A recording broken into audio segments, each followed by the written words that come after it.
Now, from Nebraska's trusted news source, this is Channel 8 News at 5. Coming up tonight, controversy surrounding a mask mandate for Omaha as cases of COVID soar. Plus, state senators debate a tax in Nebraska that is over a century old and affects your inheritance. But first, if you don't think our situation is urgent, you're wrong. An update from local health officials on COVID in our community. Good evening, everyone, and thank you for joining us. Some alarming numbers when it comes to COVID-19 cases here in Lancaster County. That's right. Officials held a news conference today, and they are worried this is going to continue to climb and get worse before it gets better. In the last week, Lancaster County has seen a 195% increase in the weekly case count. With hospitals so full right now, a big concern is to make sure we don't overwhelm the healthcare system more than it already is. Is what's happening with our healthcare system and what's happening with deaths and what's happening with our cases. So we see our cases going up, and right now we're at a critical step with our hospitalization. So that's why we're talking with our healthcare professionals to work through some of that and get more data to make a decision. Now, the decision you just heard Lopez talking about is referring to whether or not to bring back the mask mandate. For now, the answer is no. We should also mention the county will remain in the lower red portion of the risk dial because of the increase in cases. Also, a new testing site will soon be open in Lincoln. We're going to have much more on that coming up on the newscast at 6 o'clock. Now, over in Omaha, cases have been rising so quickly, the local health director there is implementing an emergency mask mandate that starts at midnight tonight. The city is already getting pushback from state and local officials, along with residents in the community. In Omaha, nearly 400 people are hospitalized for the virus, and Governor Ricketts is not happy about the mandate, saying, quote, "The Douglas County Health Department lacks legal authority to impose a mandate, and I have asked the Attorney General to consider legal action," end quote. The health department says they will stick to their decision regardless of pushback. I can't stand by and not do everything that we can. My integrity as a health professional, as a public health professional, cannot stand by and watch that happen. I can't watch, and our hospitals can't handle a huge surge of more Omicron cases. Right now, the mandate is expected to last for 4 weeks. The health director said after that time frame, they will reevaluate. And 25,000 UNL students will be returning to campus this week. And that has our local health system concerned. Doctors anticipate the COVID surge could worsen even more moving forward, completely wearing out our healthcare workers and our hospital capacity. The worry is that we're going to completely overwhelm our hospitals, our clinics, and healthcare systems. Now, UNL does have protocols set in place for students and staff returning to campus, such as a mask policy and testing requirements. We'll have more on this story as well coming up tonight on the news at 6 o'clock. And speaking of testing, wait times for your results are now longer than ever due to the current surge, adding even more of an inconvenience to those needing a test. Nomi Health testing site in Lincoln behind Gateway Mall says the rapid antigen test will take you about an hour to get those results. But the PCR test, which is the most accurate, will take about 2 days. With the PCR, we usually have the 24-hour turnaround because Nomi Health has our own labs. We're able to get everything done a little bit quicker. But again, with this surge that we're seeing all over the nation, we are looking at around 48 hours. Nomi Health is testing around 500 people a day. They have appointments available on their website. They advise you to book as early as you can. In other news now, the big discussion today at the legislature was about taxes, and it could have an impact on every Nebraskan. It's called LB 310 and specifically deals with inheritance tax rates and exemptions amounts. Channel 8's Ariana Martinez joins us live from the state capitol to explain why some senators are for and some are against the bill. Ariana. Rod and Megan, the inheritance tax has been in place in Nebraska since 1901. Right now, if a family member were to die and leave an inheritance for their loved ones, such as money or a house, that inheritance would be taxed. And that's what many senators were trying to change. And people can say, oh, well, who cares? No, people care. These are people who scraped and saved to have something so they could pass it down to their children and maybe even feel an obligation because their parents gave them something, and then we're taxing it. It's just not okay. On Tuesday, state senators debated changing a tax that is over a century old.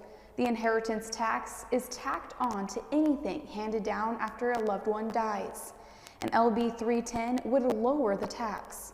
Those opposed worry that taking that money away will hurt the smaller counties. In Nebraska, the inheritance tax goes strictly to the counties, and they use that to help fund their budget and their expenses. I would be for this bill if the state of Nebraska came back and filled that funding back in, but that is not part of the bill. Those for this bill feel each county can find a way to budget their expenses. I think the counties are probably some of the best people as far as watching their resources, but this isn't something they should book or depend upon. And it fluctuates lightly, so they can't use it for their general revenue funds. Currently, Nebraska is one of only a handful of states that has any kind of inheritance tax in place. The death tax is not a popular tax. People don't think we should be doing this. And I just think we need to keep working to have it go away. I don't want to be one, we'll turn around one day and we'll be the only state in the nation that does it. Some worry that taking away this tax will only increase other taxes. The only way that counties can make it up today is by increasing property taxes. Others were opposed simply because a TV show was opposed to it. I'm going to be opposed to this because West Wing was opposed to it. At the end of the day, it was a big deal, big discussion, and that's why they were opposed to it. And so generally, if I think I start following West Wing, I'll be okay in this body. Today, LB 310 was advanced to the next step of enrollment and review with an amendment attached, and that amendment would raise exemptions and lower the taxes on inheritance tax. But this bill needs to be passed 2 more times before it ever hits the governor's desk.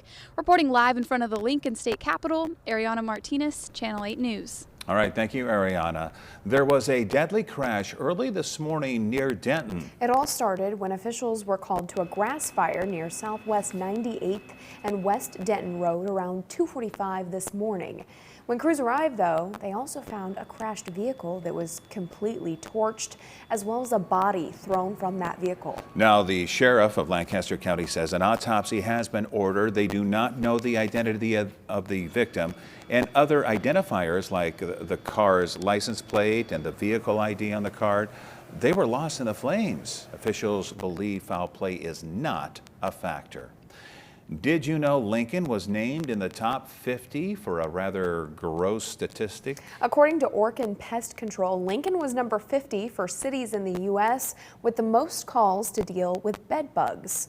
With the number of people traveling growing again, the number of calls regarding bed bugs is also going up. Contrary to popular belief, bed bugs are not just found in dirty places. They can be found in very clean rooms and homes, but because they are so small and hide well, it's easy to miss them. Bed bugs are excellent hitchhikers. A lot of the times when people go stay at a new place, such as a hotel, the bed bugs will often crawl on their luggage or on their bags, and they're really good at hiding in tight places like seams. So a lot of people don't realize that they're bringing them with you. A lot of people also get bed bugs by buying secondhand furniture, such as couches or bed frames and things like that. Other than being bitten, bed bugs pose little health risk. Kate says to always check for bed bugs when you go to hotels and to look along the seam of the mattress. If you think you may have bed bugs at your home, contact a pest control service. It's also recommended, if you can, to capture one or at least get a good picture. Let's check in with Chief Meteorologist John Dissauer with your first forecast. Boy, light jacket needed today, John, at least at this afternoon. And in some cases, not even a jacket at all needed. It's a beautiful day outside, minus some clouds in the sky that were at times obscuring the sun. But temperatures made it all the way up to 57 degrees this afternoon, running 22 degrees above normal. Here's a live look right now from Schoen's Roofing in Beatrice. A beautiful look right now, and you can see those clouds that are up there into the distance. We'll take you now to a view from Greenwood along I-80 near the 418 mile marker. Same story, a lot of clouds around the area. Same story out towards Grand Island along I-80 and Highway 281 as well.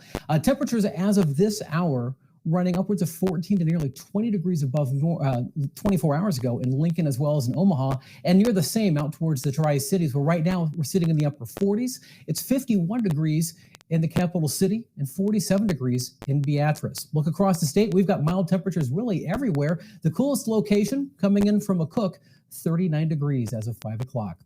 Here are the clouds that we've got in place overhead. Now, we may see a little clearing early on this evening, but you can see more clouds back off to the north and west, and those will keep coming our way later on tonight. By 6 o'clock, 44 degrees, 35 by 8, and 30 degrees by 10 o'clock tonight. Mild temperatures continue, but there are changes not too far away. I'll talk about what that means for you coming up in just a few minutes. All right, thank you, John. With the 2022 midterm elections less than a year away, President Biden is making his biggest push yet to advocate for passage of a new federal voting rights bill. He's calling for changes to the Senate's filibuster rule so a bill can be passed with just 50 Democratic votes, but not everyone, even in his own party, is on board with the message. ABC's Eyewitness has the latest. President Biden in Georgia today giving his latest pitch for a new federal voting rights law, saying this is a defining moment in American history. History's going to judge it. It's that consequential. The president calling for the protection of what he calls the bedrock of American rights. But several Atlanta area voting rights groups told the president to stay in D.C., telling the Atlanta Journal-Constitution that anything less than a finalized plan to pass voting rights in the House and Senate is insufficient and unwelcome. Several of those groups vowing to boycott Biden's speech today. This will be Biden's third speech on voting rights. It comes after he told ABC's David Muir he'd be open to making a one-time change to the Senate's filibuster rule that requires 60 votes to pass most legislation. I support making an exception on voting rights for the filibuster. West Virginia Senator Joe Manchin helped write and supported the Freedom to Vote Act. In part, it would make Election Day a federal holiday, guarantee the right to mail-in vote, and require Justice Department approval to change state voting laws. It's currently being blocked by Senate Republicans. The Senate Democratic leader is trying to bully his own members into breaking their word, breaking the Senate. But the nonpartisan Brennan Center for Justice says 19 states, including Georgia, have passed a total of 34 new restrictive voting laws since the 2020 election, many of which are fueled by lies claiming widespread election fraud. And despite election security officials saying the 2020 elections were the most secure in the country's history. And the Brennan Center says 13 more restrictive laws are in the works, including one in Georgia that would ban the use of ballot boxes altogether. Ike Ajachi, ABC News, Washington. Still to come on the news tonight, a desperate attempt to save a man's life leads to the transplant of an animal organ. That story and much more right after the break. The DQ chicken strip basket and rotisserie style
Now to that historic medical first. A man with a terminal heart disease has received a heart from a genetically modified pig. He is said to be doing well with no signs yet of rejection of the animal organ. ABC's Morgan Norwood has more on what experts believe could be a new era in surgery. We've never done this in a human. Doctors in Maryland are celebrating a groundbreaking surgery after successfully implanting a genetically modified pig's heart into a patient with end-stage heart disease. The animal heart was functioning, by my eye at least, just about as normal as we could have expected. The 9-hour operation was 57-year-old David Bennett's last chance for survival after he was deemed ineligible for traditional transplant. This was crisis mode. This was my dad was on his deathbed. Doctors replaced Bennett's heart with one from a 240-pound pig, which was modified to function like a human heart without immediate rejection by the body. It is a game changer. We have modified 10 genes in this pig heart. 4 genes were knocked out. 3 of them responsible for producing antibodies that causes rejection. For now, this procedure is still experimental, not ready for everyone who needs a transplant, and the long-term prognosis for this type of transplant is still unknown, but the potential life-saving benefits are enormous. Approximately 12 people die every single day while on the organ transplantation waiting list. So whether it's 3D printing or growing organs in a lab setting or donation, we desperately need more organs. So this is a potential reason for real optimism down the road, many years down the road. And Bennett also said before the surgery that he looks forward to getting out of bed once he recovers. Doctors and nurses will be monitoring him closely over the next few days and weeks. Morgan Norwood, ABC News, Los Angeles. International news now. At least 100 homes have been consumed in a fire in northern Chile. 400 people have been left homeless after the fire broke out in a slum. Authorities say the streets in that area are very narrow, which complicates the work of the firefighters. You can see dark, heavy plumes of smoke filled the sky for hours. Officials say the cause of the fire is still unknown, and incredibly though, no reports of any injuries. Now, your Storm Alert Team forecast with Chief Meteorologist John Dissauer. I hope you've gotten out on today to enjoy this beautiful day. We've had some clouds beginning to move in, filtering the sunshine out at times this afternoon. But as we go into the evening hours, we'll see a brief period of clearing before more clouds come back in. And these mild temperatures are going to continue. Here's a live look right now from Southeast Community College. You can see the overcast skies that we've got in place as we look off to the east of Lincoln. I'll take you to the southwest side of town. This is looking at live from Honda of Lincoln. They're at South 27th and Yankee Hill Drive, or Road, I should say. And you can see those clouds are out there, and the sun's setting just a few minutes ago, or I should say in just a couple of minutes. Sunset this evening is at 5:20, so just a few seconds from right now. We gain 2 more minutes of daylight through the day tomorrow. Now, we made it up to 57 degrees this afternoon in the capital city. That is the warmest temperature on this date since 2006. A very warm day. We should typically be right around 35 degrees. Right now around the capital city, temperatures are in the upper 40s to low 50s. If you head a little further to the south, we've already cooled down to 45 degrees in Beatrice, but still holding on to the 50s in both Hebron as well as in Fairbury. And temperatures right now in the Tri-Cities sitting in the upper 40s, where temperatures today made it into the upper 50s. Here are those clouds that we've got in place over southeast Nebraska right now. And as you look off to the northwest, specifically from North Platte to O'Neill, that's where some clearing is taking place, but more clouds will begin to filter in back behind that. And I think we're going to see a fair amount of clouds as we go through the day tomorrow. For the rest of this evening, we'll see our temperatures dropping from the mid 40s at 6 o'clock down through the 30s and eventually dropping down into the 20s tomorrow morning. Chilly, but not terribly cold, and still very seasonably warm, where normal low temperatures are in the teens. Through the day tomorrow, we may start with just a little bit of sunshine, but I do think we'll start to see those mid to high level clouds begin to filter back in as we head towards the afternoon, turning skies partly sunny. Temperature-wise, we'll make it back up in the lower to middle 50s, even some upper 50s still not out of the question. and wouldn't be terribly surprised if a bank thermometer shows a 60-degree reading during the afternoon. But I'm forecasting a high of 53 degrees in Lincoln, 55 in York, and 58 degrees in Hastings. Look up to the big picture for the next couple of days. We're going to keep mild temperatures, getting back up to near 50 degrees Thursday afternoon. I think we will see more in the way of some sunshine on Thursday, but we then start to turn our eyes back out to the west for our next weather system. Cooler air will be on the march as we head in towards the weekend, and along with that, the potential for some snow coming our way. That weather system right now is back into the central Pacific between the Aleutian Islands of Alaska and Hawaii. That'll keep moving our way, bringing us a chance for some rain by Friday afternoon or Friday evening. That will then begin to change over to some snow Friday night and perhaps some accumulating snow by Saturday morning. By Saturday afternoon, right now, things look to be dry. Still many questions to be answered. Much of the data suggests this moves over towards Iowa. Some of it's trying to move it back into eastern Nebraska. That's something we'll keep an eye on. And then behind that, we'll see some cooler temperatures coming our way with highs in the 30s to low 40s and temperatures in the mornings down into the teens. All right, John, thank you very much. A good day on Wall Street today. The Dow is up 183 points. NASDAQ also gaining 211. Here are your numbers. You're watching Channel 8, Nebraska's trusted news source.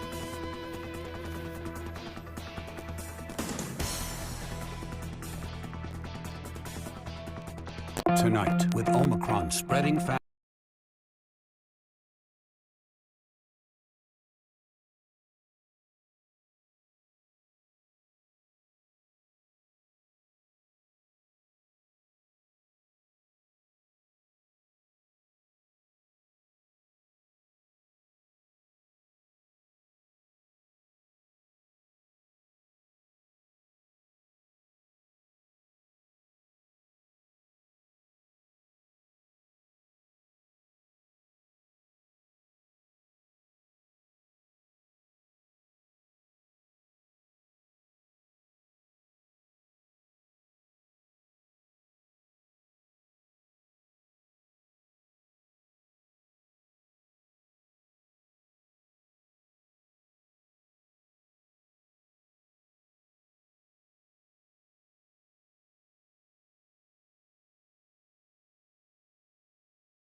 Here's tonight's Take a Look at This. Why did dozens of ostriches cross the road? Because a farm worker manning the gate blew it. That's why.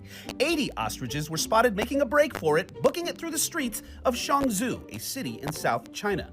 Local authorities say an employee forgot to lock the gate at a local farm, resulting in the flock's fleet of foot flightless freedom flight.